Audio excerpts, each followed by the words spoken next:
Rico. Podcast. Bring your friends.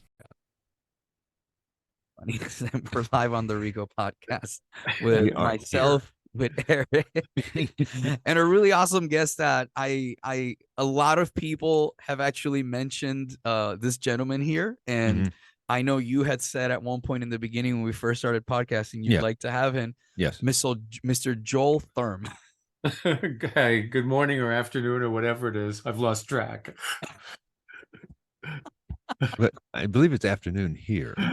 Well, where are you? Can you remind me? I forgot. Honestly. Yeah, we're in Springfield, Missouri. Yep. Oh, Springfield, Missouri. So, okay, fine. sir. So you're just an hour or two away. I don't know. You know. Something like that. You're in Cali? Yeah, Kelly. I have almost 10 after 10 here. So Yep. you're Well, 2 Okay. hours. Yeah. 2 hours. Do you enjoy Cali? Like, do you love the area that you live in and I've whatnot? been living here for 50 years. I moved here September 28th, 1970, and I haven't left. So I guess it has something to call for it. I was lucky. I moved to a neighborhood called Laurel Canyon, and which in the 60s and 70s was the center of all pop music in the U.S.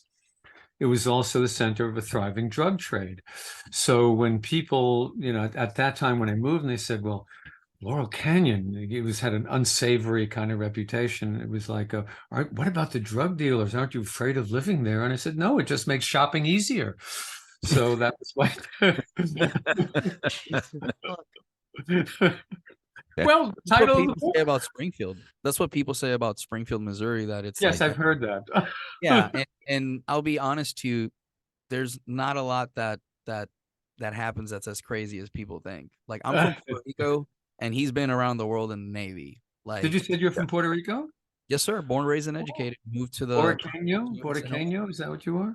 Boriqueño. Yes, yes. Do you I know can why put they my- call us Boriqueños? I don't have a clue, because the original Indians were Boricanos. Because the island's original name was Boriquén Ah, or Boriquén, depending on who you talk to and depending on the person. And what ended up happening is that meant rich port, if I recall correctly. yeah. And that's where that came, Oh. Boricua. That's why when you see a person who's from the island and they're from and they came here, they hear Boricua. They're like, Well, that's my all you knowledge hear. is my knowledge is very wide but not deep, so I'll do good on Jeopardy. I do okay on Hispanic stuff in Spanish, just a mira. little bit. Mira. Mira. Mr. So, first of all, I want to get right off the bat with this. Your book, Sex, Drugs, and Pilot Season: Confessions of a Casting Director, came out January 20th.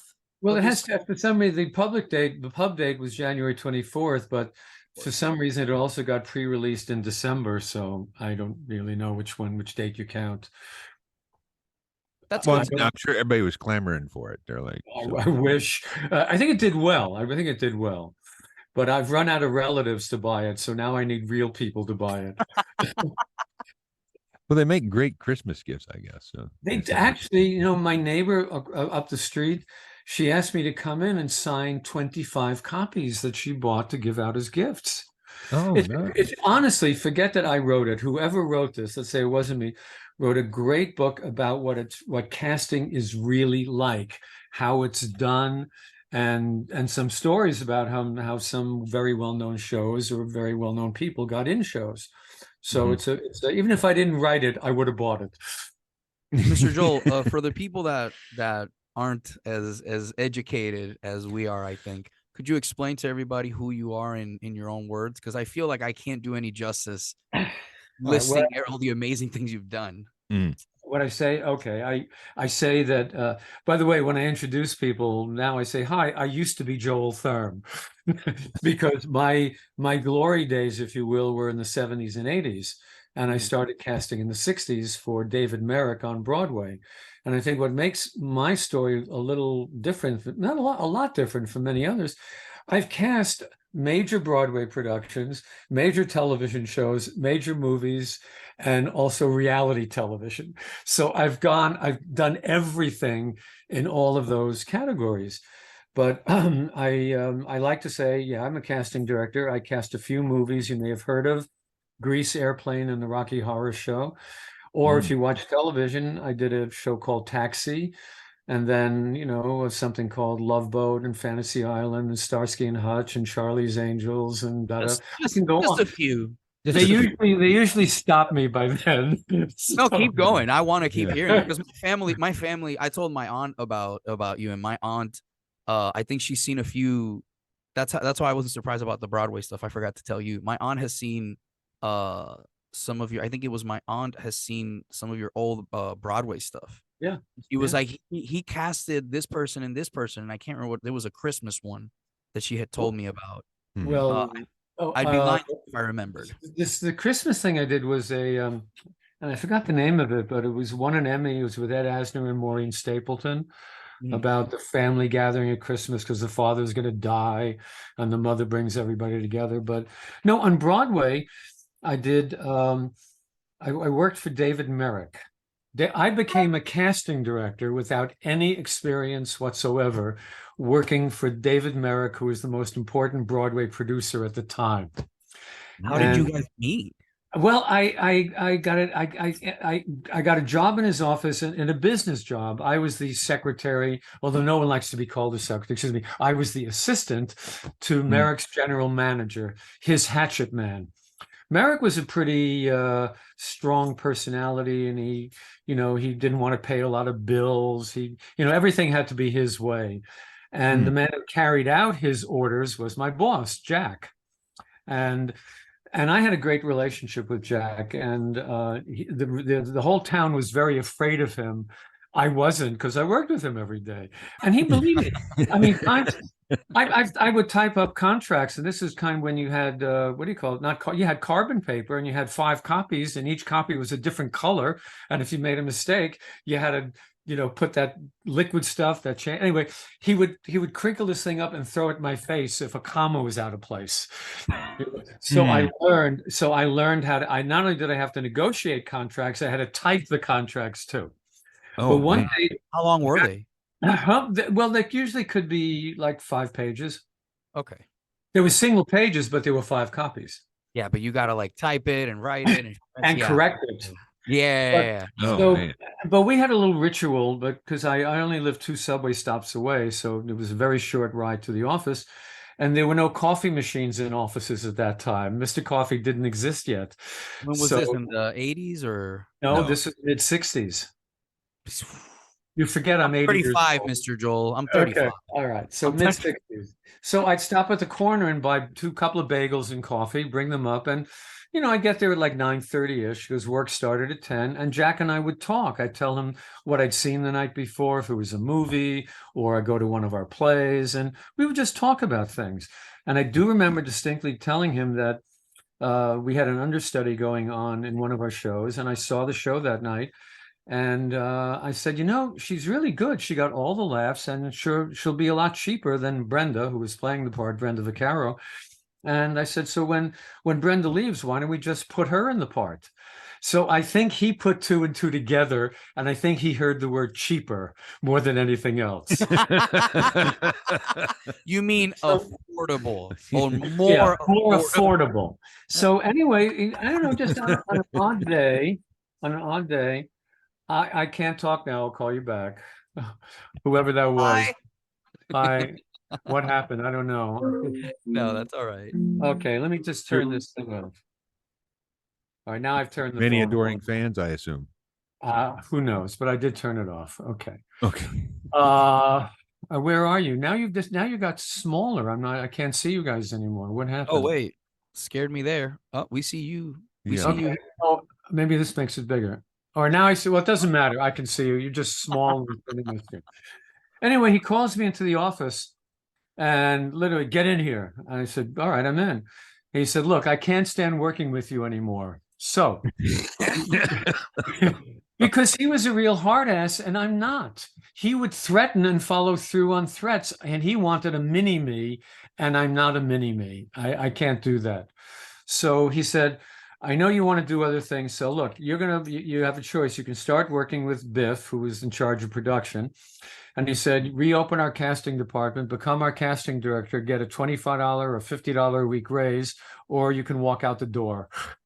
So guess which choice I made. But I said, Jack, I don't know anything about casting. And he said, yes, you do. You just don't know you do. And he was right. He was right. And that's how I became a casting director. So he had a great instinct in that sense. Well, he had a very good instinct, and also we liked each other. I mean, he recognized things in me that I didn't know I had. But once I was in the job, I delivered right away. I was good at it. So it was like two puzzle pieces, probably just clicked. Yeah, no, that's exactly what happened. It just clicked. When did you figure out? I'm sorry. Let me take this question. I really want to ask this. Okay. When did you realize, like, was there any moment that you realized, like, oh shit, I got a talent for this. Like, this is it. Like, I can do this. I really can do this. Or did you have any doubts after that day? Well, no, I actually thought it was a good idea, but something I'm going to go back to when I was in college, because I was just a girlfriend I had in college called me when she found me on Facebook or something, and she pointed out to in a directing class in college, the professor gave me a bad mark because we had to direct a scene. So I picked a scene from a Tennessee Williams play, and I also picked the actress to play the scene. And what happened, and she did it, and it was great. It was wonderful. But afterwards, he said, this was a directing class, and you cheated. By using that actress, you didn't have to do anything. All you had to do was put her on stage, so you didn't have to direct her.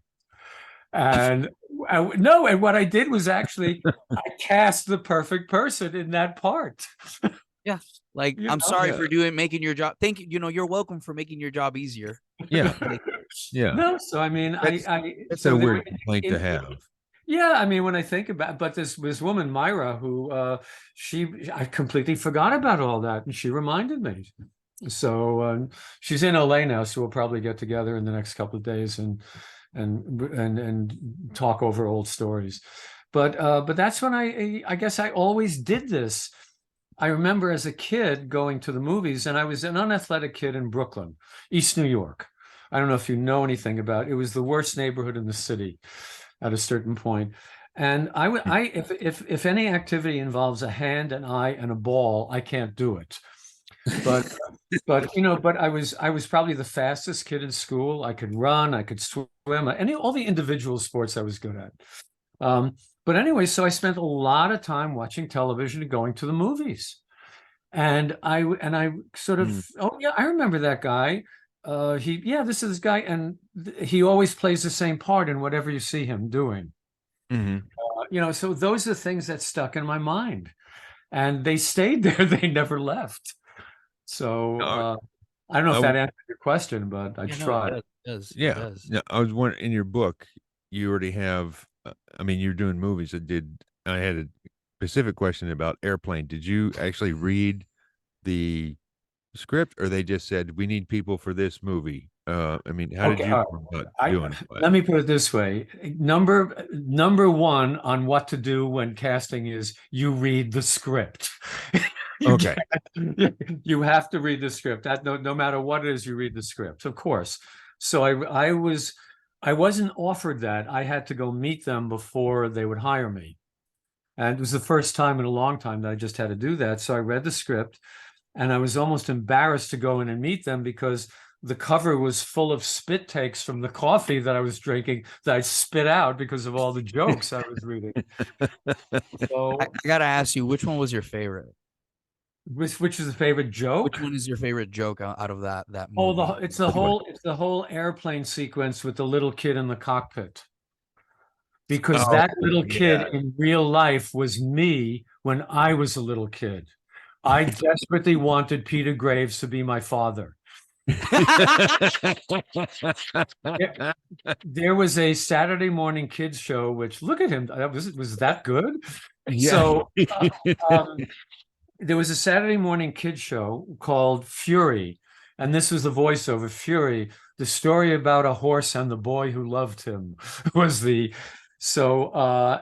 Peter Graves was the boy's father.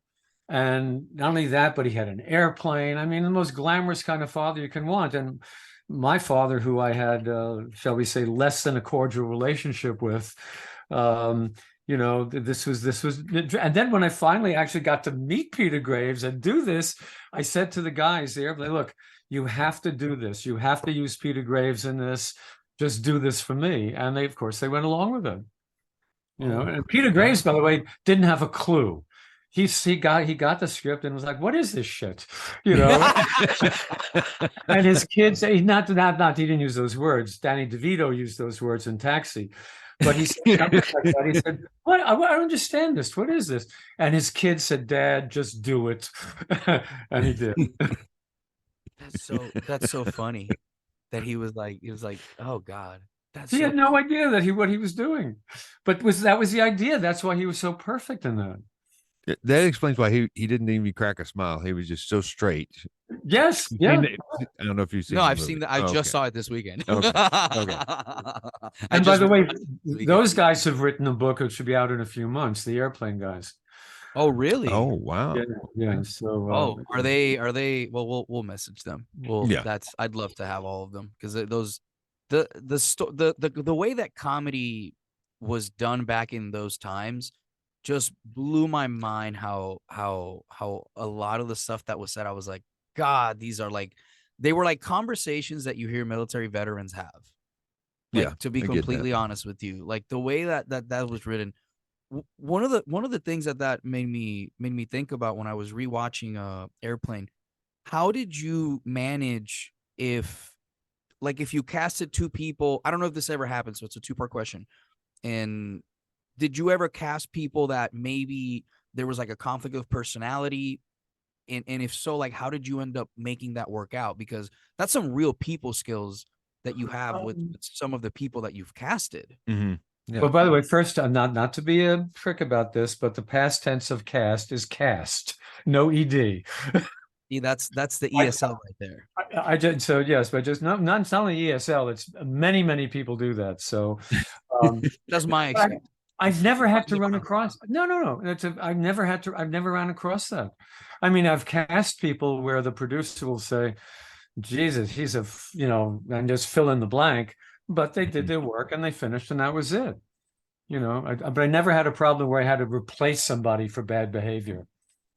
Do you Well, that's good. I mean, do you normally, like, I've always wanted to ask you this. Do you have like a vibe that you get, like, or do you have like a gut feeling, or are you looking at something more factual when you're casting? Well, it depends. The first thing is when you're meeting part of the things, part of being a casting director is just meet people. It's called a general. Someone comes into your office and you meet them, and it's just to see the person without any particular role in mind. That's when something kicks in, that person has something special that most people don't have.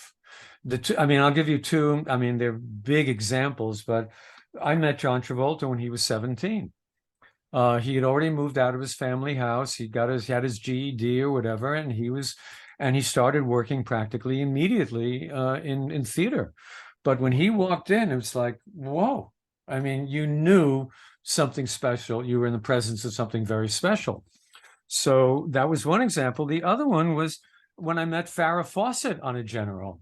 You do know who Farrah Fawcett is or was? Yes, definitely. Okay. Definitely. Well, and it was like, and she was just this sweet little, because she's tiny, was tiny, girl who just came in from Texas. But again, she didn't have the hair that they became famous. She didn't look exactly like the poster, but you knew there was something special. So that's where that comes in. And the second half of that question is, when I guess, can you ask the question again? Because I forgot the second half. I was just. It's a very long and complicated question. My other part question, since that's really never happened, is how are you so good, from everything that I've read and everything I've heard? How is it that you are so good at being able to manage and not only manage, but get along in a high level way with so many different personalities? Well, I think in my case, I felt the only thing that you're paying me for ultimately is my opinion. So that's what you're going to get. Whether you like it or not, that's what you're going to get.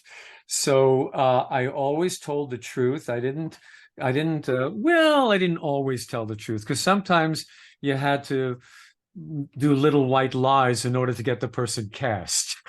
Okay. You know, Are there very, other stories of that in the book, I'm assuming? there are a couple, but they're not horrible. They're like Mary Lou, for instance, and when it came to casting Taxi, the role that we had the most difficulty casting was the Mary Lou Henner's part, because that role was described in so many different ways over so many months. First, Nell Carter was going to play it, then she wasn't available, and this one, and this one, and this one. And finally, I thought Mary Lou was perfect for this because she's sexy and she's hot, and everything that the guys dish out at her, she could give right back, and she could be one of the guys. And When you see it, yeah. but the producers were not making up their minds. And so finally I lied. I said, look, she's got another offer. If we don't set her today, we're going to lose her. So I think that's a perfectly acceptable lie. Yeah. But look at, I mean, Oh yeah, it worked. I mean, how much did Taxi make? How many awards? You know what I'm saying? yeah. Countless. And another example, do you remember St. Elsewhere?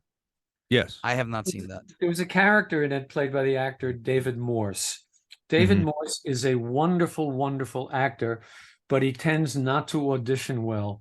And you sit in a room, and the audition process very often is before the actor reads, there's a little talk between between him and everybody else in the room. David is horrible about that. He's like a dead lox. But when he reads, he was very good. So he came and did a great audition. And then I guess it was Bruce Paltrow wanted to see him again. And I said, you can't. He's left town. He's out of town. Because I knew if he came back, it would be screwed up. So, you have to do things like that.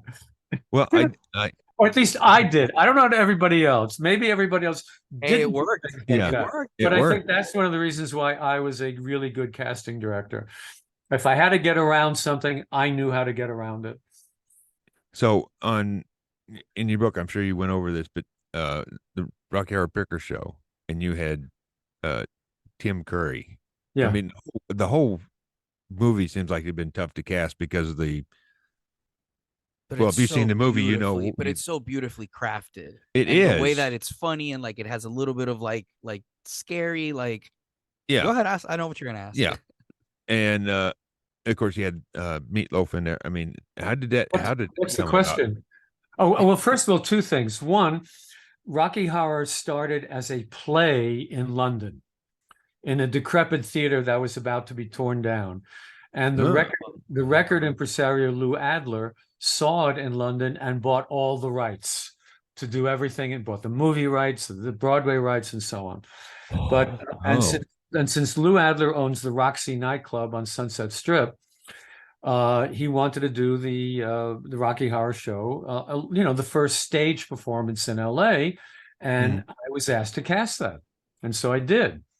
And I worked with partners in New York, and Meatloaf just walked into an audition in New York. So he got into that's how he got into the LA stage play. Tim Curry was the original guy and Actors Equity, and because Tim is so unique and so wonderful, Actors Equity said we could bring him in. So we brought him in, and he did all the versions of it because he's so wonderful.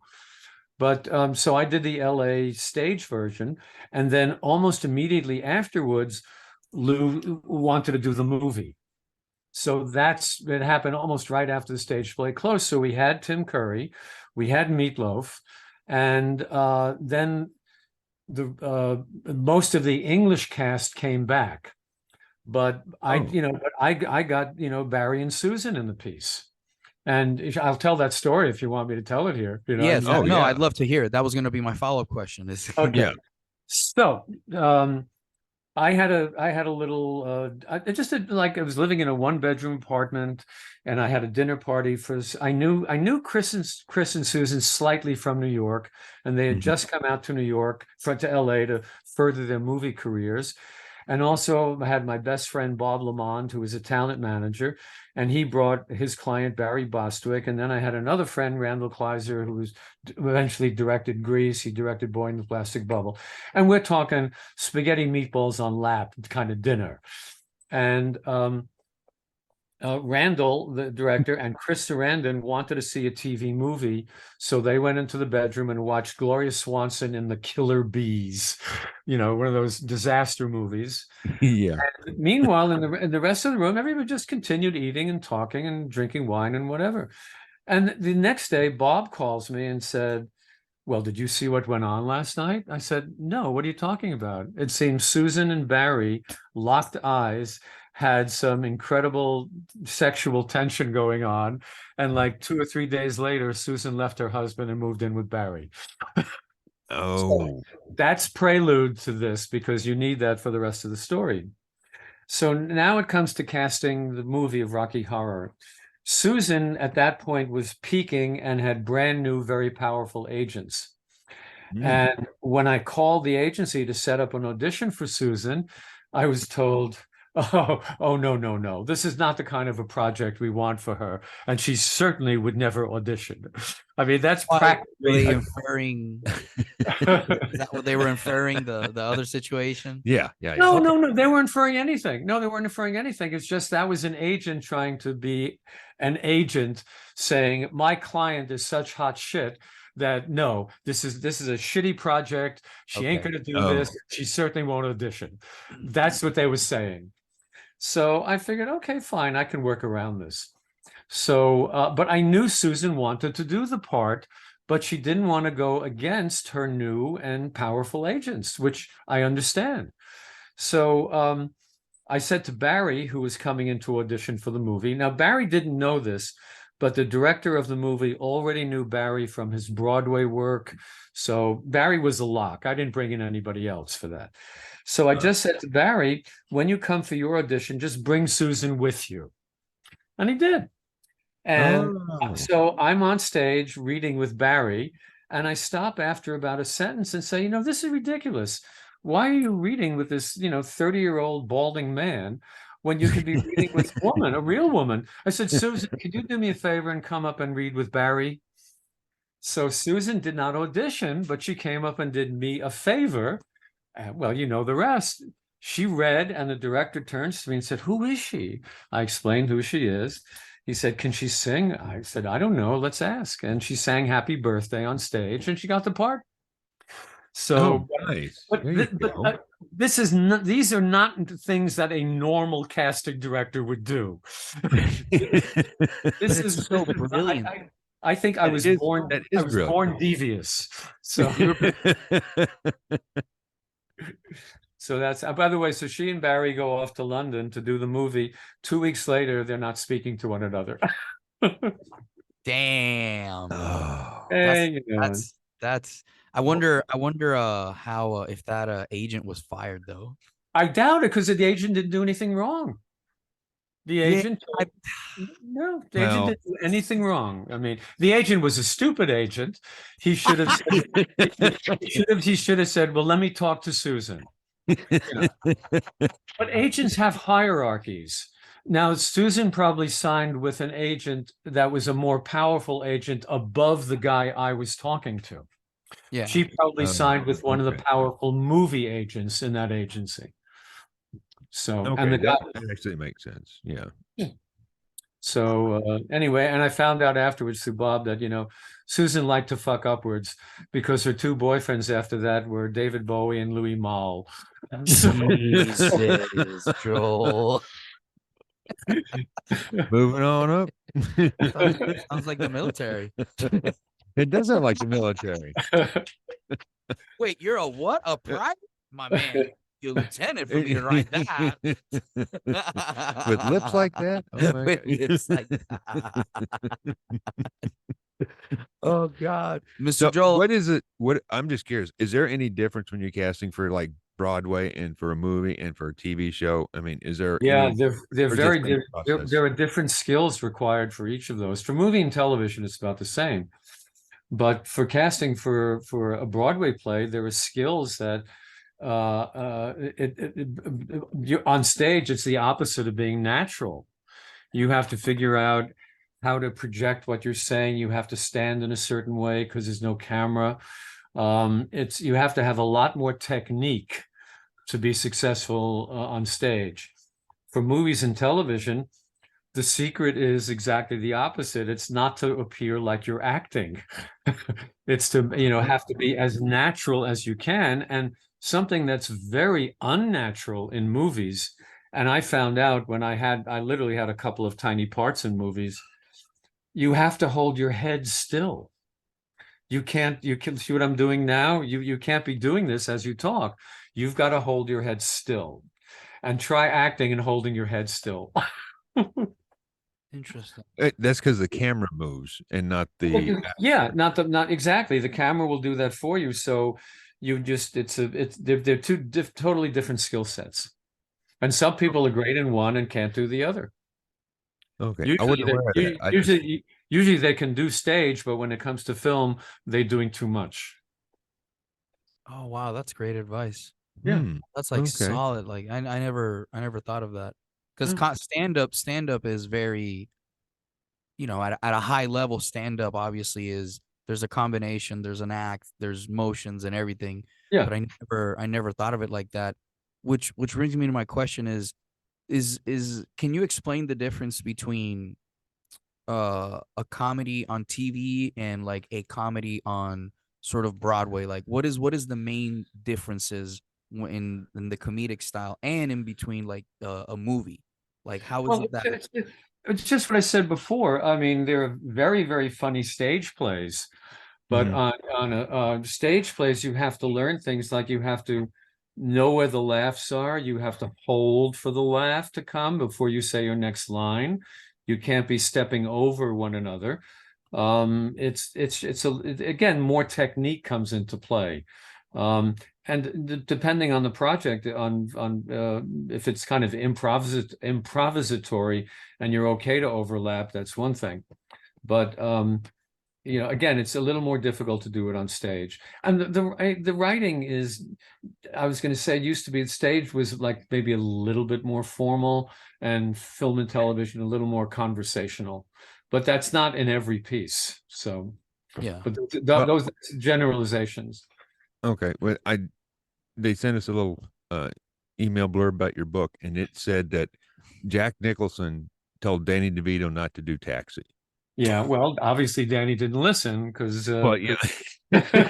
no, what happened was this is completely erased now, but at that time there was a complete, Trump would have built his border wall between film and television. You did one, you did not do the other. If you were doing film, you did not cross over to do television. Why There was was that? well, the theory behind it was if people could see you for free on television, they wouldn't pay to see you in the movies. That was the theory. I'm not saying it's correct, but that was the theory. And Okay. and for a movie actor whose say career is no longer the top, to take that step down in quotations to do television was a big, big step. So I get, but so Nicholson. So first of all, Danny loved the Taxi script. There was no way he wasn't going to do it. And Danny only knew Nicholson because they worked on Cuckoo's Nest together. Mhm. But Nicholson's advice was really stupid, and Danny knew it. So he completely Have you ever told disregarded. that to him? Like, have you ever seen him or Oh no, they and continued to be friends. And Nicholson even came to one of the every Friday night after the taping of Taxi or the filming of Taxi, Mhm. the cast would give a party. And Nicholson came to one of those. And I met him and, said something like, "Oh, I'm glad he didn't take your advice." Because, we all, this was not a secret. They knew this. And again, you probably know how Danny auditioned for Louis. And I was told by the producers, after I read the script and I spoke to the writers, and they told me what they were looking for in each role to make sure we were on the same page. And they said, when it comes to Louis, don't waste your time. We just need a funny looking guy. He's never going to have more than 1 or 2 lines an episode. I mean, can you imagine that? And that's what I was told. And I completely disregarded that, of course. And the first day of auditions, I brought in 2 people, because you never bring in just one. You always bring in 2. And the first guy was good. And then Danny walks in, has a script in his hand, throws it on the table and said, "Who wrote this shit?" And as Louis would. And from that moment on, he had the part. So from someone who I love that. from someone who is never going to have more than a line or 2 per show to being, if you will, the breakout star of the show, it's quite a little leap. Oh yeah, Jesus, that's because everybody on Taxi just seemed to just. Well, the movie and all, it's like recording you and me driving on the road, just shitting. There was great Well, writing. that's true, but we don't want anybody recording that. No. No, but That's how the word premeditated gets thrown out. I mean, immodestly, I will say Taxi had a great cast, but the great cast couldn't have been great without the great writing. And Taxi That's writing true. was Yeah. sensational.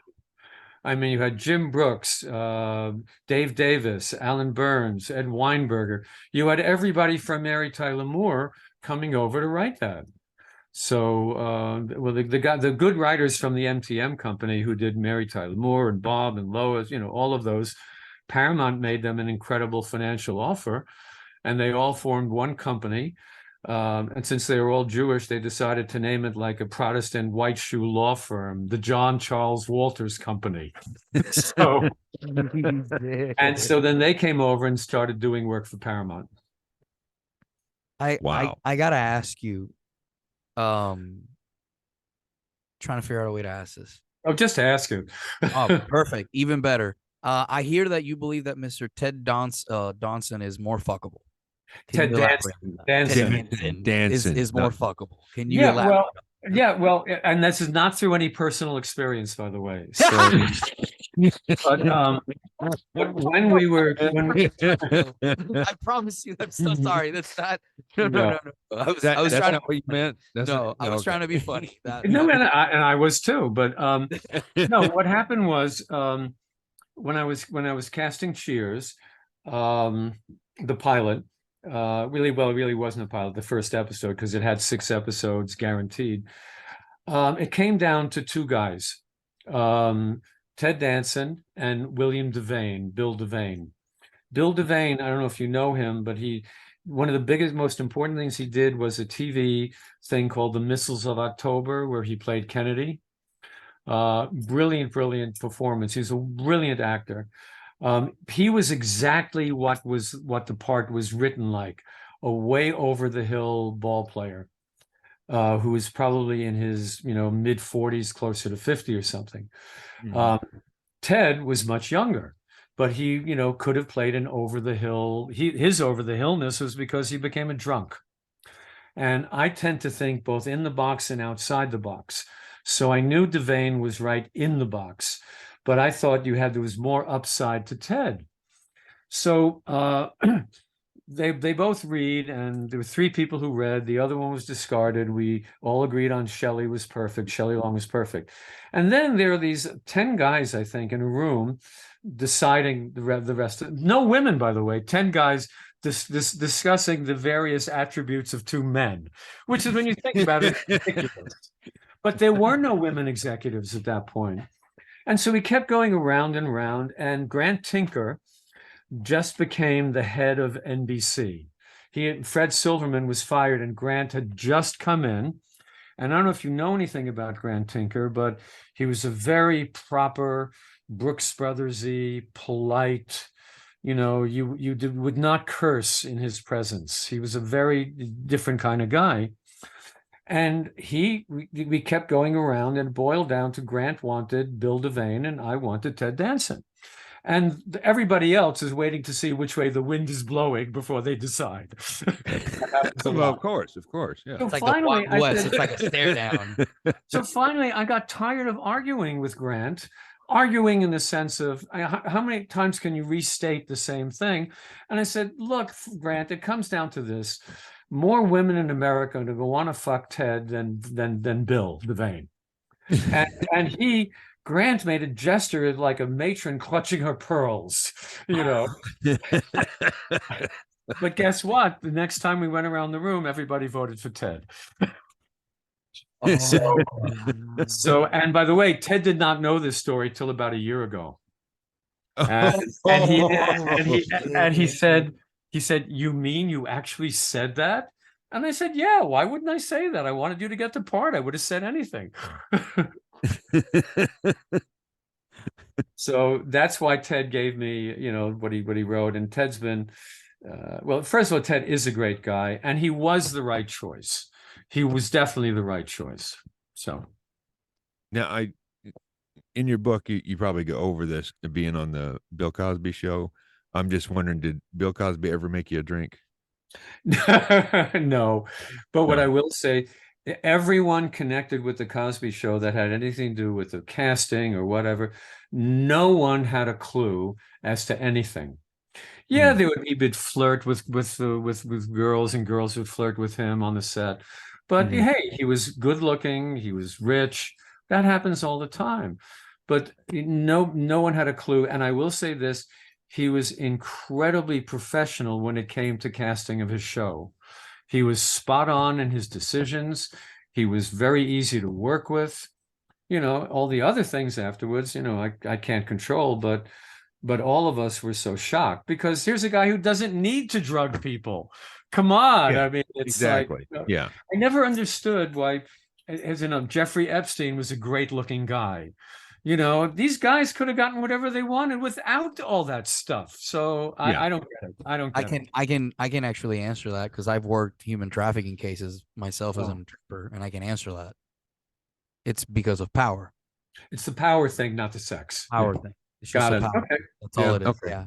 On a lighter note, I wanted to ask you in your book, I believe there's a part where you're talking about encouraging your assistants' kids to go. I wanted to ask you about Mr. Phoenix, the Joker himself. Joaquin or Leaf when I first met him. Yeah. Yes.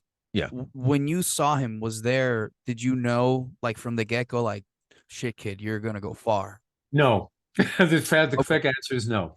Okay. First of all, there were 5 of them. River, Rain, Leaf, Summer, and Liberty.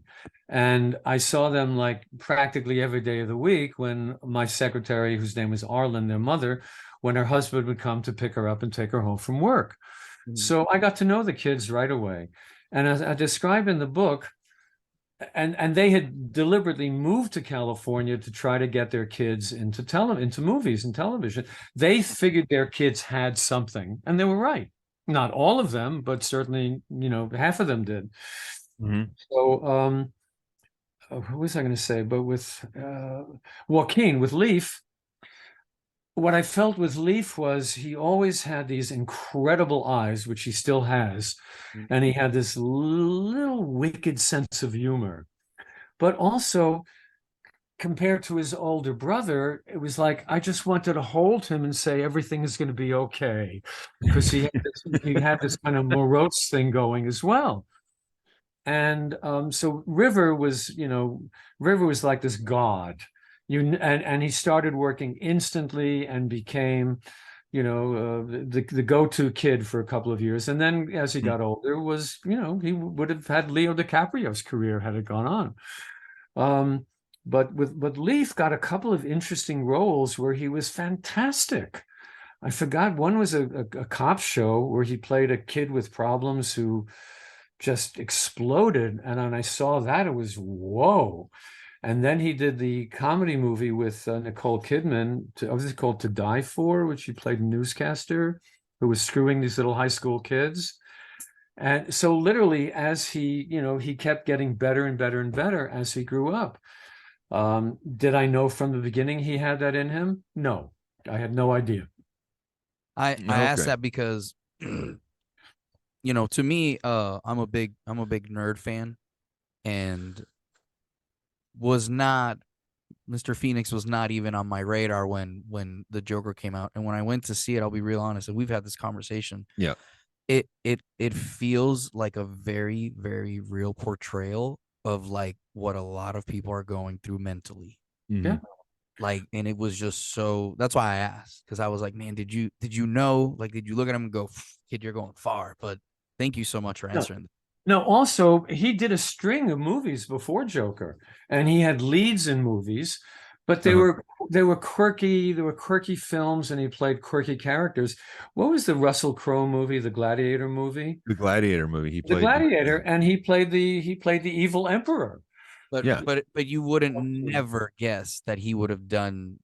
It's like I saw all of those obviously after Yeah. like the Joker and stuff. Like I was Mhm. oh, this guy's been on the, oh yeah, that is him. Mhm. But never ever like I've seen that movie once and I'm like I can't. My wife saw it once and she saw it without me and she's like I can't see that again. Like it feels, it's like I know people that feel like that. Oh yeah. Well, Like that. supposedly there's going to be a musical sequel with he and Lady Gaga.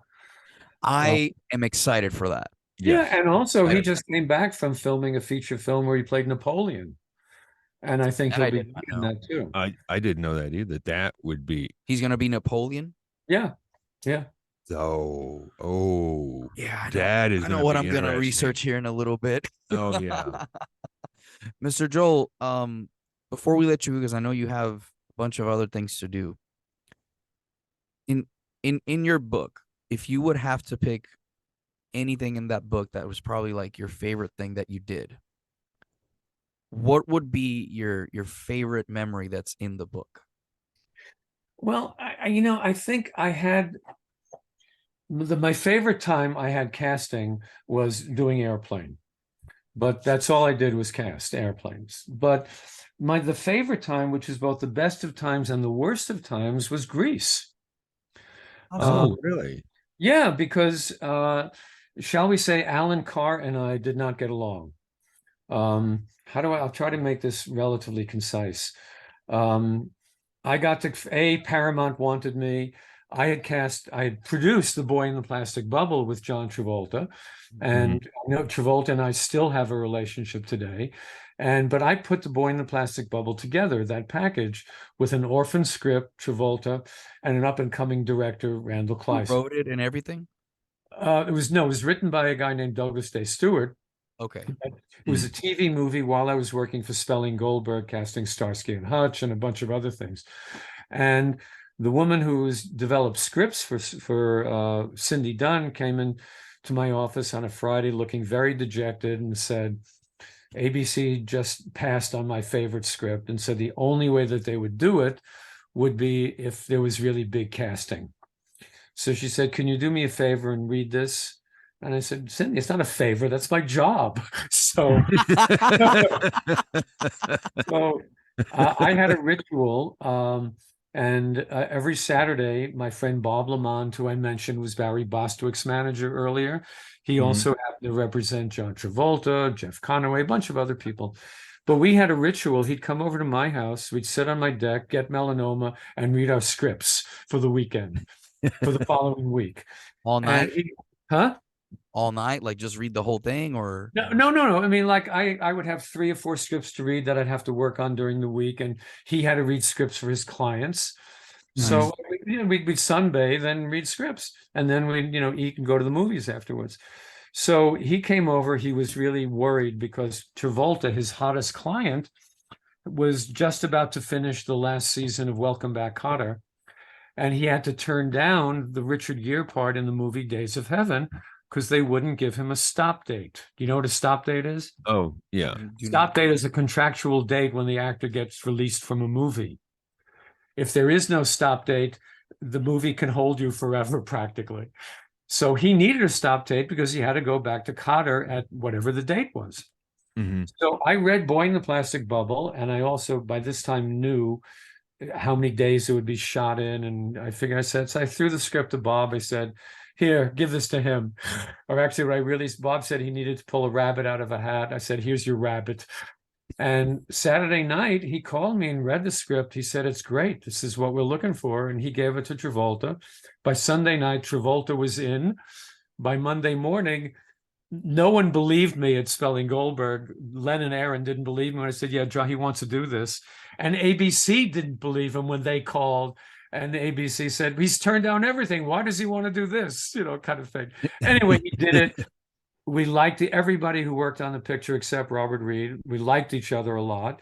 And so it was just a natural progression to move from there to Grease. Same director, same casting director, and so on. But That's with smart. Grease, What a way to save money and time. well, we had every even in your business, things are based on relationships, Yes. and no one's entitled to anything. Show business is not a democracy, and it never will be. It's I believe that. Yes, definitely. it's a meritocracy and luck combined. Lot But there of were things. Lot of luck. Olivia didn't want to do the project. She's turned it down in the beginning. She said, "I'm not sure I want to do this." She What asked was it? Did she give a reason? Yes, she said, "I'm not an actress." She was at the top of her pop career, was going to go even higher. She had done a movie a few years before that she was embarrassed about, and she didn't want to be embarrassed again. A bad And she, opinion, bad Oh, taste. yeah. she knew she was a few years older than John, and so she had lots of misgivings. And also, she was out of town. When she finally got back into town from a tour, she asked for a screen test. Now, very smart woman. And when describing Olivia, people shouldn't start with how beautiful and wonderful. They should start with smart. But we never do that with women. We always put the beauty first. So, but when we were doing a screen test, the scene at the drive-in, and we were using the movie script. And take one, no laughter. Take two, no laughter. And, you get to be worried. And I'm sure she was worried. Well, if the crew isn't laughing, maybe I shouldn't do this. And then I happened to pull out the Grease musical play script, not the movie script. And immediately I saw what the problem was. The dialogue was completely different. So I gave the play dialogue to Randall. I said, give this to them. The next take, they got laughter. And the take after that too. And so that's the dialogue we use for the screen test. That dialogue that in the movie script was written by the producer Alan Carr and another writer, Bronte Woodard. So when Olivia and John were sent the cassettes, Olivia saw hers, she said, I'm in. Those of us who were lowlies had to go to a Paramount screening room to see the tests. But by that time, we knew Olivia was in and everybody was happy. But as walking out of the screening room toward our cars, Alan turned to me and said, oh, did I see the fine hand of Joel Thurm in that test? And I said, yeah, wasn't it great? Thinking I'd done something wonderful. I saved your fucking movie. And then from that point on, he practically wouldn't speak to me because I changed his dialogue that he wrote. And what happened was, and also, so from that time on, Randall and Travolta, and we all had this conspiracy before each day's rehearsal, when the cast gets there, we would give them the original play dialogue. And then the actors would come up with that in improvisation. Alan never knew the difference. But what happened also that Alan's ideas for the adult roles were ridiculous. I mean, it's true. He paid, what's his name? The guy from Deep Throat, the actor from the porn movie Deep Throat, Harry something, whatever. Oh, yeah. Paid $5,000 to play the role that Sid Caesar did eventually. His ideas were ridiculous. Fortunately, Paramount, the head of movies at Paramount, knew me and took all of my ideas over his. So anyway, so that's one. The other thing is, the movie was successful because Alan was sick for most of the shooting, so he couldn't micromanage. He had one of the first stomach staple things, and it didn't work well. So on the set, I filled in as a de facto producer without any credit, without anything. Randall came to me one day and said, we can't afford Magic Mountain for the last scene. It's too expensive. And I said, that's not a problem. That's great. It shouldn't be there in the first place. It should be at a tacky little schoolyard, rental carnival. It was things like, yeah. it was things like that. Like, Eve Arden wasn't. Eve Arden was not Alan's choice. That was mine because she. I don't know if you know Eve Arden's history, but she played a school teacher forever and ever and ever on television and the radio. But I also knew enough from Eve Arden that she needs to play off somebody. And I said, like, well, but if we use Eve, but she's got to have a foil. She's got to work with someone like Dodie Goodman. The next thing you know, Dodie Goodman's in the movie, but had no lines. So I really was a de facto producer on that, but I never got credit for it until much, much later on when Randall wrote a book, and in his book, he outlined all the things that I did on the movie. So he eventually came clean. Just But- as in the end, huh? Well, yeah, and that movie, John and I, John is like a midnight texter. He never sleeps. So we were talking about Grease the other day, and it's like, and on the Super Bowl, did you see his commercial with a parody of a Grease song? Well, Oh, anyway, he did one. But the No. point is, we were talking about how Grease is going to be around for the next 100 years. It's just one of those movies that every generation is going to discover it.